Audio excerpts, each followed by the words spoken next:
Então, começamos a primeira aula do curso básico de baralho cigano. Sejam bem-vindos e bem-vindas. Eu sou Chico Forlenza e estamos aqui com uma turma animada, aberta, disponível para a gente ter uma aula incrível hoje. Nós vamos falar hoje nessa aula de três cartas que começam o baralho cigano, as três primeiras cartas do baralho cigano, que são o cavaleiro, o trevo e o navio. E ao longo dessa aula eu vou ensinar algumas tiragens, nós vamos falar sobre tiragens, vamos falar sobre o aspecto positivo e negativo das cartas, nós vamos falar, enfim, de diversas curiosidades, de diversos detalhes, de diversas informações importantes para quem tem intenção de tirar o baralho para si e compreender a mensagem das cartas, e também para quem tem interesse em fazer atendimentos, em fazer consultas. E ontem, a, a Angélica, acho que foi a Angélica que perguntou se precisa ter um dom especial, se precisa ter uma conexão com a espiritualidade, se precisa ter. Não. E a minha resposta foi essa e eu vou repetir. Não precisa, você não precisa ser de um centro, de umbanda, você não precisa saber quem é seu cigano, sua cigana, você não precisa pôr uma guia, você não precisa fazer nada disso. Se você não quiser, se não é da sua natureza. Por quê? Porque o baralho cigano, ele é um alfabeto. As 36 cartas do baralho cigano, elas são um alfabeto completo e bastante amplo de possibilidades de interpretação. E o que é minha intenção trazer aqui para esse nosso encontro, para esse nosso curso, é a compreensão de que nós não vamos decorar a palavra-chave. Quando você compra o baralho, vem um livreto com as palavras-chave, vem ali 3, 4 palavras. Essa é a visão mais limitada que tem de leitura de baralho, porque a minha proposta é que a gente faça um mergulho em cada uma das cartas, no aspecto simbólico, no aspecto psicológico, no aspecto mais abrangente possível de leitura daquele símbolo, daquele signo. O que é que essa imagem representa para mim, que estou lendo, quando eu vejo? E eu procuro trazer para a atualidade, para as situações do nosso cotidiano, a gente conseguir enxergar na nossa realidade aonde estão esses símbolos. E quando a gente faz esse exercício, quando a gente faz esse mergulho, identificando onde esses símbolos estão na nossa vida cotidiana, a gente não precisa de palavras-chave. Até porque, como eu disse na aula aberta, as cartas elas mudam de significado conforme o local onde ela cai. Se ela está à direita, se ela está à esquerda, no centro, acima, abaixo, tudo isso vai fazer muita diferença na leitura. Tudo isso vai mudar o aspecto da carta. Eu posso ler uma carta aqui para a Rebeca, tiro uma carta de conselho e falo alguma coisa a respeito daquela carta. Se eu tirar essa carta em seguida, embaralho, embaralho, embaralho, e tiro uma carta para a Suzy e sai a mesma carta, a leitura pode ser completamente diferente, tá? Porque as cartas, elas têm esse poder de falar de muitas coisas, tá? Como primeira aula, eu vou falar muito rapidamente sobre a origem desse baralho, que se chama Petit Lenormand. Lenormand é a Mademoiselle Lenormand, que nasceu na França em meados de 1700. Ela ficou órfã muito cedo, foi para um colégio interno e ali, no colégio de freiras, ela começou já a ter umas premonições. E imagina, uma criança, né, de 10, 11, 12 anos, vivendo num ambiente bucólico, sem tela, sem essa loucura da vida moderna do nosso tempo contemporâneo. Ela tinha muito tempo de contemplação, muito tempo de ouvir os passarinhos, o som dos riachos, de correr pelas montanhas. Então ela tinha a sensibilidade dela muito aflorada, ela captava algumas informações, falava disso, e a primeira punição que ela recebeu foi na escola, porque ela teve outras depois. Ao longo da vida ela foi presa algumas vezes pela sua atividade de cartomante. E ela, então, órfã e expulsa da escola, ela vai para Paris com 15 anos, 14, 15 anos, adolescente. Ela vai para Paris, cidade grande, capital, né, uma metrópole, mesmo em 1700, Nós estamos falando do período da corte francesa, e também que estaria para vir a Revolução Francesa. Então já havia toda uma movimentação filosófica, né, a respeito de outros conceitos de sociedade, e ela está ali naquele ambiente efervescente e começa a trabalhar. Não tenho clareza, porque a biografia não fala sobre detalhado sobre isso, mas eu já li que ela foi ser garçonete ou foi ser ajudante num salão de beleza. Eu gosto mais da versão porque ela é uma lenda, né? Ela não tem informações muito precisas sobre ela. Então eu vou escolher a versão de que ela foi trabalhar no cabeleireiro como assistente de cabeleireira e começou a ler baralho, né? Os ciganos leem o baralho de cartas de jogo, não lê baralho esse aqui que a gente usa aqui, o Lenormand. E ela começou a ler. Ela sabia ler, ou ela tinha premonição, ou ela falava muito bem, as pessoas eram leigas, né, ávidas por informações de oráculo, como ainda hoje, né, existem, sim, eu também, né, muitas pessoas procurando oráculos para buscar informações sobre a vida, premonições, etc. E ela começa a fazer muito sucesso, né? Porque ela é muito jovem, ela fala muito bem, ela começa a fazer premonições e ela começa a atrair um público muito grande, começa a ter fila na porta de pessoas para serem atendidas por Mademoiselle Lenormand, a jovenzinha, que era uma sumidade ali no que ela fazia, e ela percebeu que aquilo era um lugar confortável e fácil para ela, até porque ela ganhava dinheiro. Né, com 15, 16 anos, ela estava ganhando dinheiro, lendo cartas, que coisa, como pode melhorar tudo isso, né, o universo. E aí começam a chegar para ela servos, né, pessoas que trabalhavam na corte, pessoas que vinham do palácio, mas trabalhavam como servos, e vinham se consultar com ela. Então, muito rapidamente, a corte ficou sabendo da fama dessa mocinha que atendia lá em algum lugar e alguns nobres começaram a visitar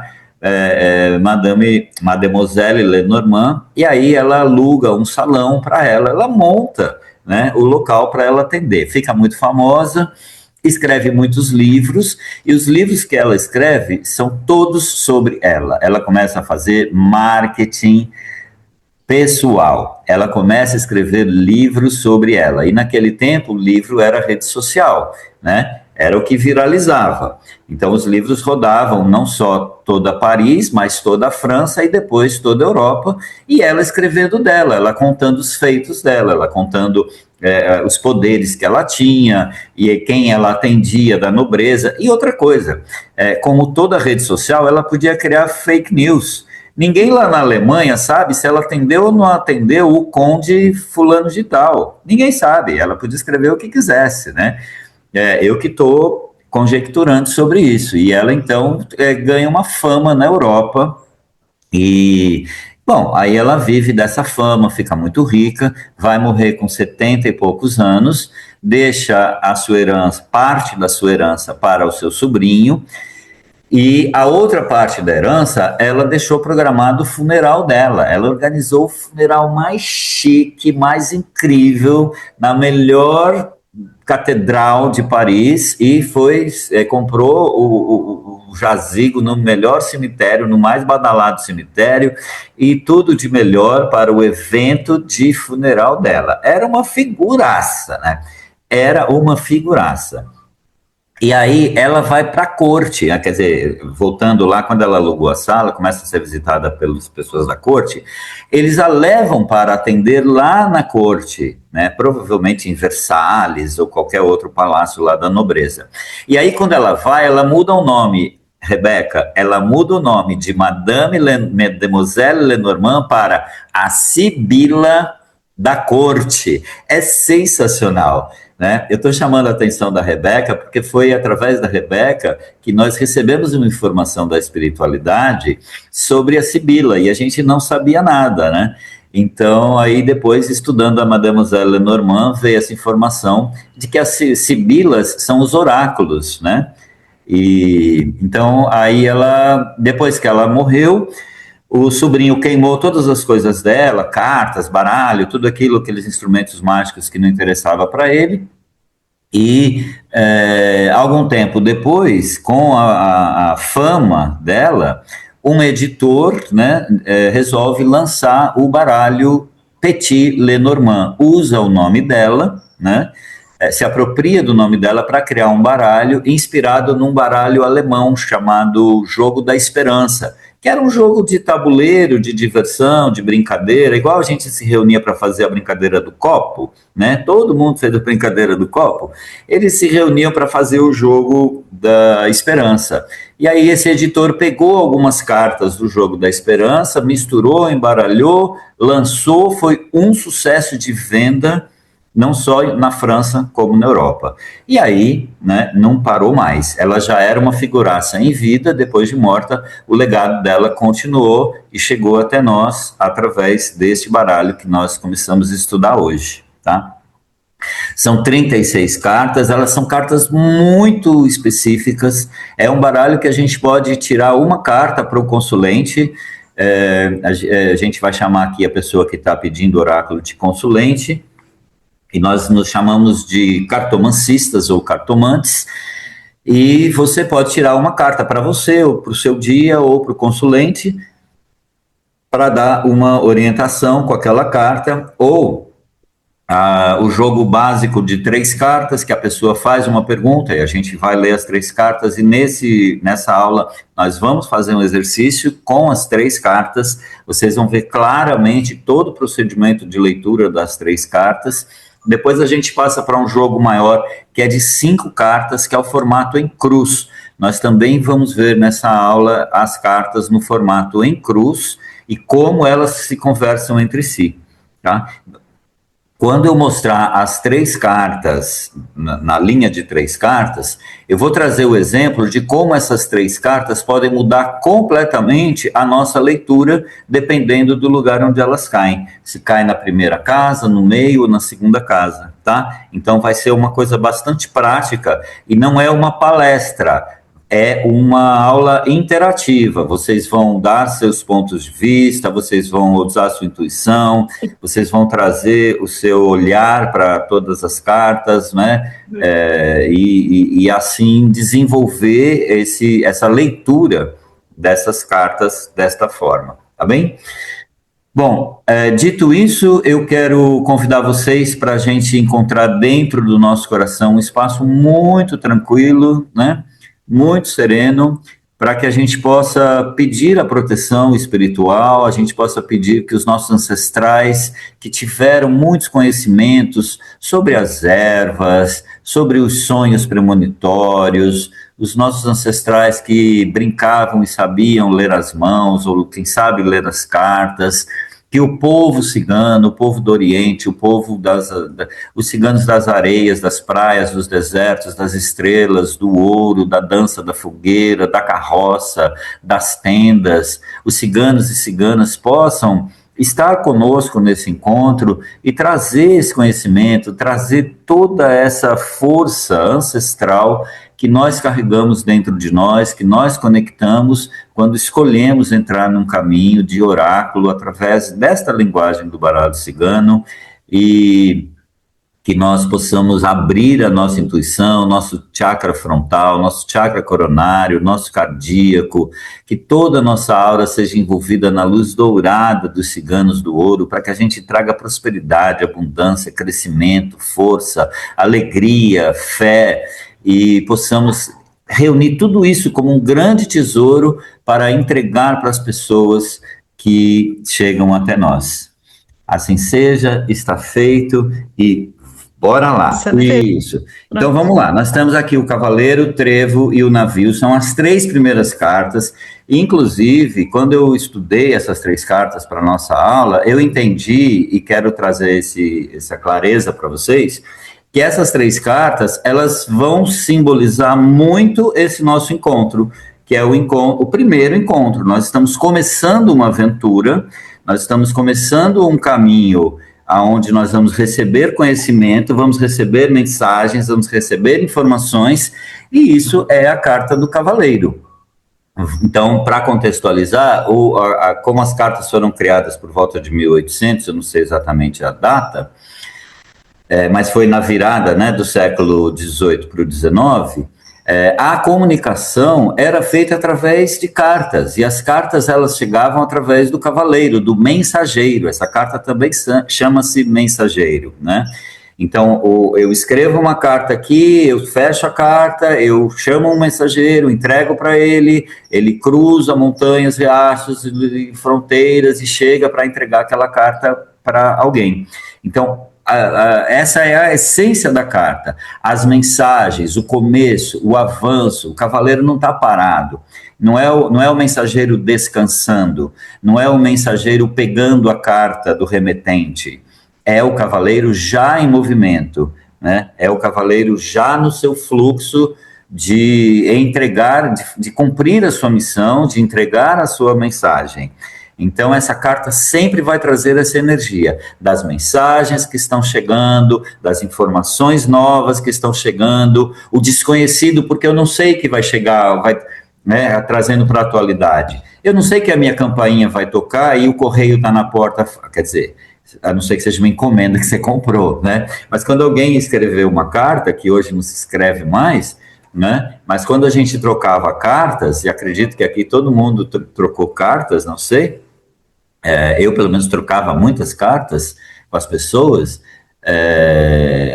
toca a campainha e você vai ver o carteiro está na sua porta, e você fala, uau, chegou um cartão, chegou uma carta, chegou notícias, né? E aí tem todo um ritual de escrever e ler a carta, né? Você vai procurar um lugar onde você fique sozinho para abrir a sua carta e manipular o papel, o cartão, seja lá o que for, e ler o que a pessoa escreveu. Aquilo vai te motivar, né? Vai te gerar um movimento, você vai escrever uma carta, uma resposta, e a gente faz isso hoje de uma outra forma. A gente pode trazer essa informação do mensageiro para o campo digital, não é? Então, a gente tem ali uma notificação do WhatsApp, você já sabe que chegou uma mensagem. Aí é uma mensagem de alguém que você não fala há muito tempo, você vai ter a mesma sensação. Uau, o que será que essa pessoa está chegando no meu universo? O que essa pessoa está trazendo, né?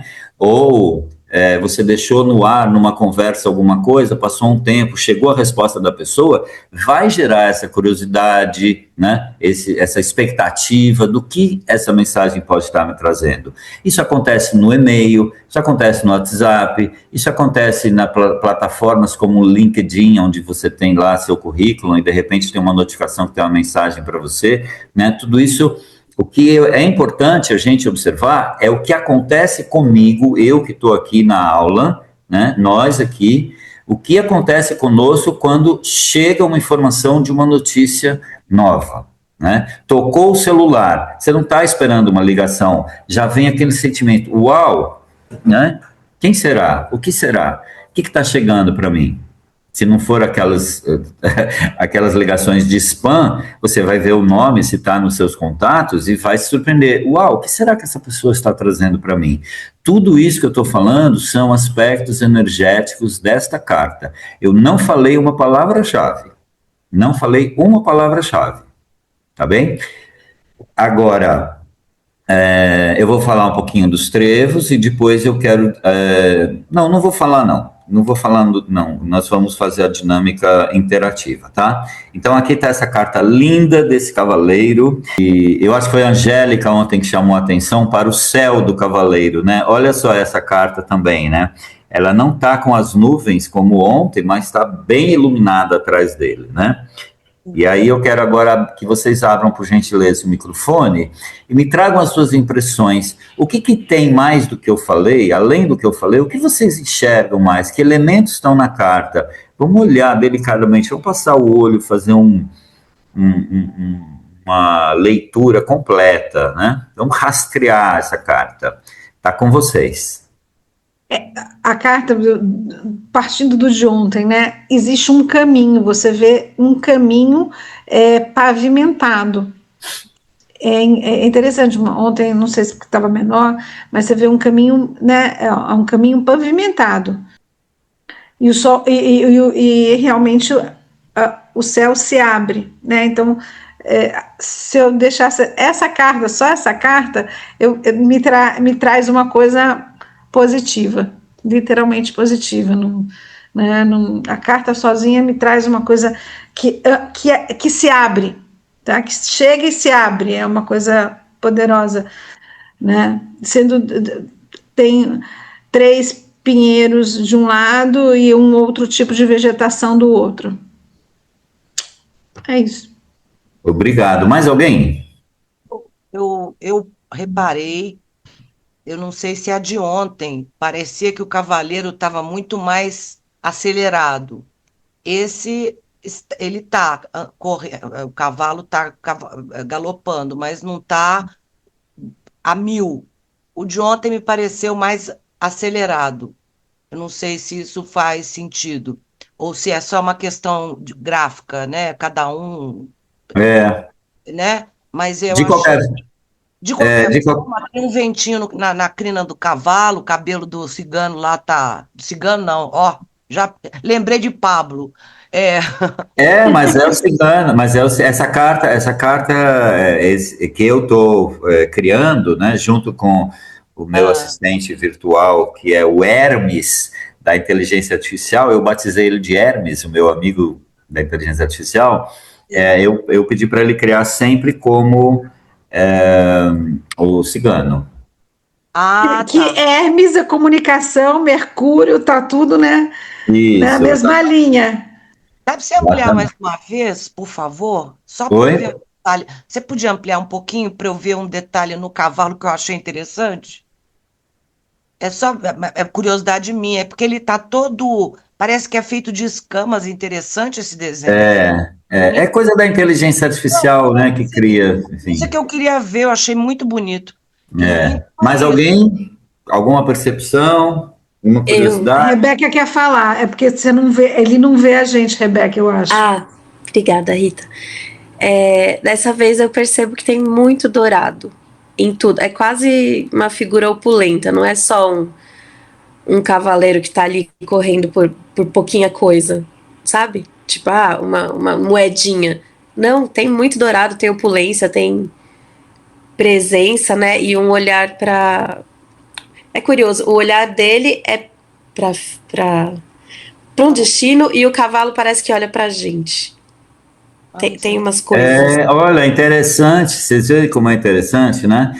Deixa eu ver um ponto que eu posso ampliar. A gente vê o olhar do cavalo realmente parece que olha para a gente e ele está olhando para o outro lado. Então vamos lá, estou abrindo a carta de novo aqui. Estamos analisando a carta, tá, Eliette? Se você tiver algum ponto de vista dessa carta, pode falar. Bom, Mais alguém? diferente daquela que o aplicativo criou ontem, né, que tinha bastante nuvens, essa tem um sol, tem uma luz atrás dela, mas as nuvens laterais, né, como assim, como se o cavaleiro estivesse andando e nesse movimento as nuvens abrem para as laterais. Você tem essa Legal. visão? E a gente observa o cavalo, é um cavalo que você vê, até pela musculatura dele, a gente observa que traz a questão de resistência, de fortaleza. É uma imagem linda.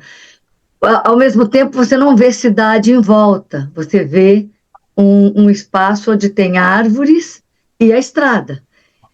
Então, passa para mim, né, olhando essa daí, passa assim, uma coisa bem individual, bem ele com ele mesmo desenvolvendo o papel que ele está fazendo, né? Uma coisa que fala Perfeito. de foco. Muito bom. Mais alguém? Algum ponto de vista? Então, eu quero chamar a atenção para o naipe. Nós vamos começar a observar os naipes. Esse naipe aqui embaixo é de quê? Copas. Copas, copas. Naipe de copas. O naipe de copas, ele diz que essa carta tem uma polaridade positiva. Hoje nós vamos começar a falar mais sobre isso, tá? O naipe de copas tem uma polaridade positiva, sempre, todas as cartas. Então, o consulente perguntou, fez uma pergunta de sim ou não. Vamos falar sobre pergunta de sim ou não. Pergunta sim ou não é pergunta objetiva, tá? Eu vou fazer uma viagem, vai ser bem sucedida? Enfim, uma coisa específica, tá? Não é uma pergunta genérica. Ele gosta de mim? Ele ainda pensa em mim? Você tirou o cavaleiro, o que vocês respondem? Sim. Sim. Sim, ele ainda pensa em você. Só isso. Não tem que falar nada do cavaleiro. Ah, ele veio na estrada pavimentada, ele está olhando para o futuro. Não, a pessoa não perguntou isso. Ele gosta de mim? Você fala sim, ele ainda gosta de você. A carta confirma. .com.br. Muda de assunto, ok? É assim que a gente responde sim ou não. Porque nós temos a tendência de querer fazer o melhor atendimento, entregar o máximo, né? Porque eu estudei, eu fiz o curso do Chico e quero pôr tudo isso para o consulente. Não precisa, não façam isso, tá? A não ser num jogo maior que você quer explicar um pouquinho a carta. Mas o meu professor, como eu falei ontem, o meu professor do curso mais avançado que eu estou fazendo, ele fala, o seu consulente não está aqui para aprender baralho. E aí, o seu consulente, ele não quer aprender baralho cigano. Se ele quiser, você manda ele vir para cá para fazer curso com a gente, porque ele quer saber só se essa pessoa pensa ou não, né? Então, essa é uma orientação bem importante, que traz um aspecto, inclusive, mais profissional para você. Demonstra para o seu consulente que você tem propriedade, que você sabe ler, porque você foi direto e reto. Sim, a viagem vai ser um sucesso. Ah, mas o que vai acontecer? O que vai acontecer é uma pergunta aberta. Vamos abrir 3 cartas? Vamos abrir 5 cartas? Ok? Entendeu a diferença, né? De pergunta específica para pergunta aberta. Eu entreguei um currículo na empresa. Eu vou ser admitida? É sim ou não? Ah, mas vai demorar? Ah, vamos procurar as cartas do tempo. Na verdade, se a pessoa faz essa pergunta, o cavaleiro está dizendo o que sobre o tempo? Falamos sobre isso ontem. É rápido? Vai ser rápida a contratação? Leva tempo. Leva algum tempo. Não são 3 meses, mas leva algum tempo, né? Não é tão rápida quanto os pássaros. Se fosse os pássaros, seria rápida. Por quê? Porque os pássaros estão sempre em movimento, voando para lá e para cá, fazem longas distâncias muito rapidamente, etc, etc, tá? Vamos seguir aqui para a carta. Alguma dúvida, sugestão, intuição? Podemos seguir. Vamos para essa linda carta, eu adorei essa carta. É a carta do trevo, o trevo de 4 folhas, né? Quando vocês veem essa carta, ou vocês ouvem esse nome dessa carta, qual é a sensação que vocês têm?